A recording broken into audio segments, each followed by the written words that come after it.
ঠাকুরজি, আমি সবটা বুঝিয়ে বলছি। তার আগে সবাই এসে এই ভিডিওটা দেখো। এসো এসো এসো, এই দেখো।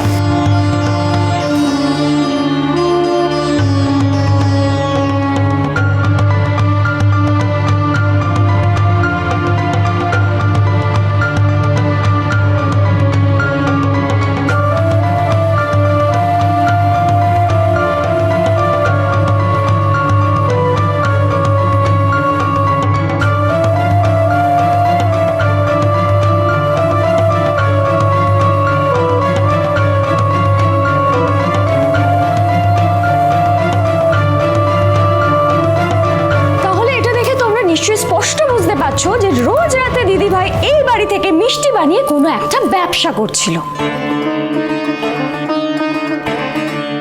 এই যে আগামী 2 মাসের কিস্তি সুদ সমেত। তার মানে উনি রোজ এই কাজ করেই আমাকে টাকা দিচ্ছিলেন? তার মানে আমি তোমাকে ভুল চিনেছিলাম। আমার এত বিশ্বাস, এত ভরসা, আর এই মর্যাদা দিলে তুমি? আমি দয়া করে আমাকে ভুল বুঝবেন না, আমি সবটা আপনাকে বুঝিয়ে বলবো। আসলে আমি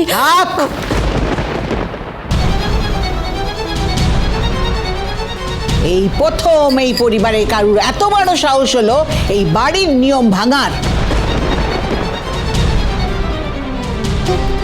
এটা আমি কিছুতেই ক্ষমা করতে পারবো না।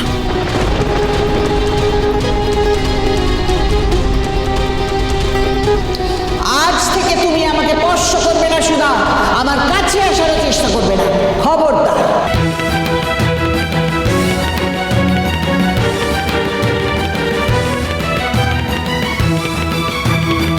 ঠাম্মি,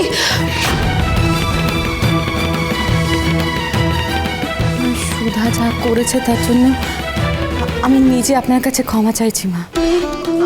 আপনি একটু শান্ত হন মা, ও হয়তো না বুঝে ভুল করে। সুধা শিশু নয় যে না বুঝে ভুল করবে। আর লুকিয়ে চুরিয়ে সে যা করেছে সেটা ভুল নয়, তাকে বলে অন্যায়। আমার বাড়িতে আমার চোখের আড়ালে এত কিছু হচ্ছে আর কেউ সেটা টের পেল না? নাকি টের পেলেও আমাকে জানানোর প্রয়োজন মনে করেনি সে?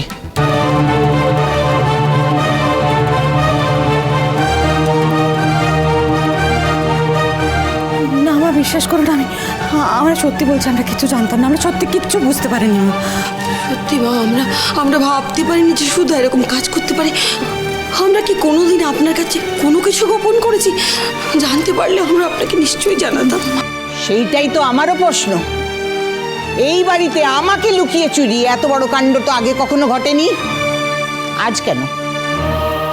আর তুমি 1 মাস হলো এই বাড়িতে এসেছো, এর মধ্যে এত বড় বিশ্বাসঘাতকতা তুমি করতে পারলে?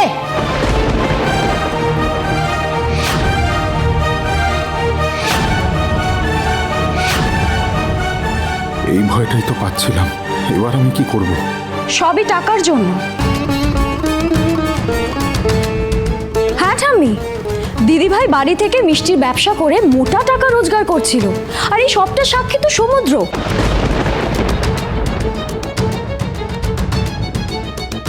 তাই না সমুদ্র? ঠাম্মি, বৌদি সত্যি খুব ভালো কাজ করে, খুব সুন্দর মিষ্টিও বানায়। তাই কি? ভালো মিষ্টি নিমকি বানায় বলে গজাননের ভোগ দেওয়ার নামে বিশ্বাসঘাতকতা করবে? ঈশ্বরের সঙ্গে শঠতা করতে সাহস হয় কি করে তোমার?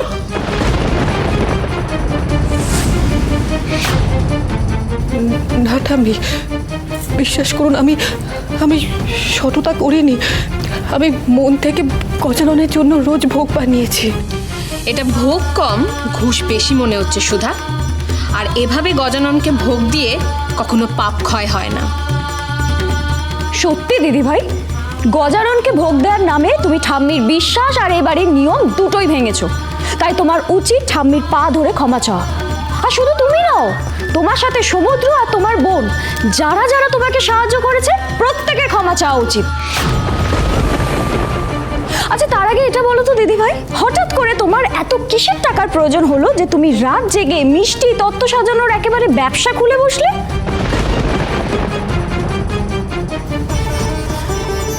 কেন করলে সুধা? তুমি জানতে না যে এ বাড়ির বউরা বাড়ির বাইরে কোনো কাজ করে না? শুধু এবাড়ির বউরা নয়, এবাড়ির মেয়েদেরও সেই স্বাধীনতা নেই। আজ পর্যন্ত এবাড়ির মেয়ে বউরা কখনো এবাড়ির নিয়ম পাল্টায়নি। সেখানে ঠাম্মির বড় নাত বৌমা এমন কি করলো তার জন্য নিয়ম পাল্টাতে হলো ঠাম্মি?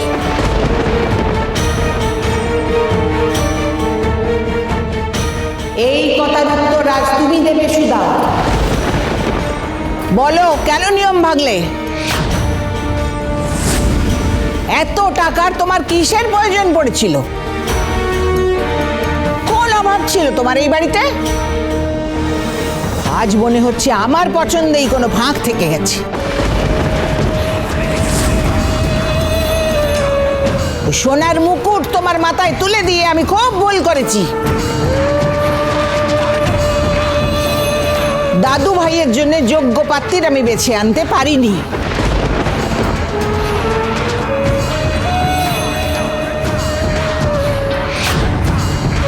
সাবাস তরিতা, তীর একদম ঠিক নিশানায় লেগেছে। এবার ওই সোনার মুকুট তোর মাথায় ওঠার কে আটকায়? সমুদ্র, এই বাড়ির ছেলে হয়ে এমন একটা কাজে তুমি বড়নাথ বৌমাকে সমর্থন করলে কি করে? তোমার সাহস হয় কি করে আমার কাছ থেকে সবটা আড়াল করার?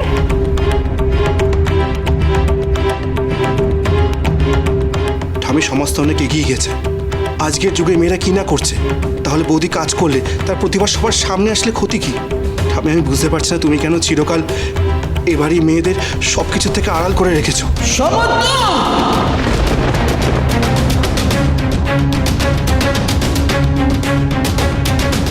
বাবা, এই কদিন ধরে দিদিভাইয়ের সাথে থেকে তোমার মুখেও তো খই ফুটছে দেখছি। কই আগে তো এত উদ্ধত ছিলে না তুমি? ঠাম্মি, আমি যদি আপনাকে কোনো রকম কষ্ট দিয়ে থাকি, আমি তার জন্য ক্ষমা চেয়ে নিচ্ছি ঠাম্মি। কিন্তু বিশ্বাস করুন ঠাম্মি, আমি আমি এবারের নিয়ম অমান্য করিনি। আমি এবারের বাইরে যাইনি। আপনি আমাকে এবারের বাইরে যেতে বারণ করেছিলেন। আমি সত্যি এবারের বাইরে যাইনি। আমি এই বাড়িতে থেকে আমি এই কাজটা করেছি ঠাম্মি। তুমি বাইরের লোকের জন্য কাজ করেছো আর তার বিনিময়ে তুমি টাকা নিয়েছো, ভাবতেও আমার ঘেন্না করছে সুধা।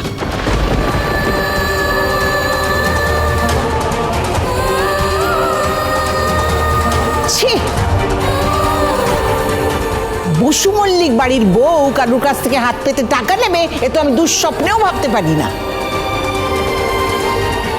আর এর জন্য এই কাননবালা দেবী তোমাকে এই জীবনে ক্ষমা করবে না।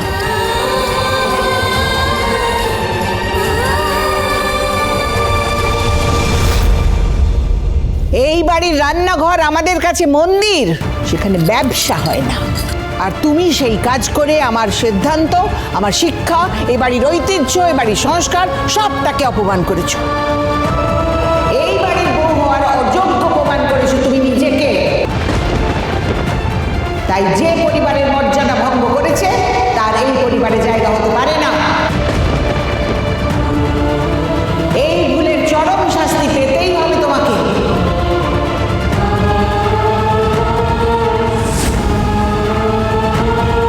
ঠাম্মির কথা শুনে নিয়েছো তো? তাহলে যে বাপের বাড়ির লোকেদের সাথে আটঘাট বেঁধে তুমি এতদিন ব্যবসা করছিলে, এখন তোমাকে সেখানেই ফিরে যেতে হবে। তারপর যত খুশি ব্যবসা করো। হ্যাঁ, চলো চলো চলো, তোমাকে আমি বাড়ির বাইরে পৌঁছে দিয়ে আসি। চলো। জানি না কি যে হবে, হয়তো মিশে যাবে যত মুখ চোরা চেনা গল্পের মুহূর্ত হারাবে অচেনা বাস্তবে, ভীতু স্বপ্নেরা লিখে রাখবে চোখের পাতায়। আমি আপনাকে সব বলতে চাই মিস্টার বসু মল্লিক, আমার কথাটা একবার কিছু কিছু কথা